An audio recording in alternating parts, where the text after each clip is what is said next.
সপ্তাহের ব্যবধানে কুমিল্লার বাজারে কমেছে সকল ধরনের সবজির দাম।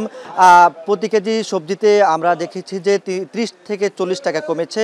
আমি রয়েছি কুমিল্লা নগরীর রাজগঞ্জ বাজারে, এছাড়াও কুমিল্লার রানীর বাজার, সে সঙ্গে টমসমরিচ বাজার এবং যে বাদশাহ মিয়ার বাজার, ঠিক সব বাজারেই কিন্তু একই অবস্থা। যেগুলো খুচরা বাজার সেগুলোতে কিন্তু গত সপ্তাহের তুলনায় আজকের বাজারে সকল ধরনের সবজির দাম কমেছে। সবচেয়ে বেশি দাম কমেছে কাঁচামরিচের দাম। গত সপ্তাহে যে কাঁচামরিচ বিক্রি হয়েছিল 400 টাকায়, সেটি আজকের বাজারে বিক্রি হচ্ছে 300 টাকায়।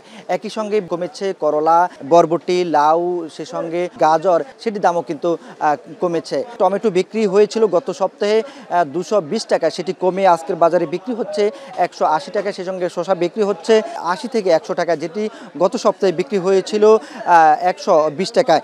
একই সঙ্গে করলা বিক্রি হচ্ছে 120 টাকায়, যেটি কিন্তু গত সপ্তাহে বিক্রি হয়েছিল 140 টাকায়।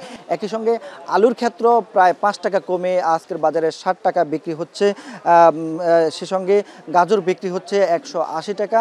গত সপ্তাহে এই গাজর বিক্রি হয়েছিল 200 টাকায়। তো ব্যবসায়ীরা আমাদেরকে বলছেন যে পরিবেশ পরিস্থিতি যদি স্বাভাবিক হয়ে থাকে এবং সরবরাহ বাড়তে শুরু করে, তাহলে খুচরা বাজারগুলোতে সবজির সরবরাহ বাড়লে দাম আরও কমবে এবং ক্রেতা সাধারণের নাগালের মধ্যেই থাকবে।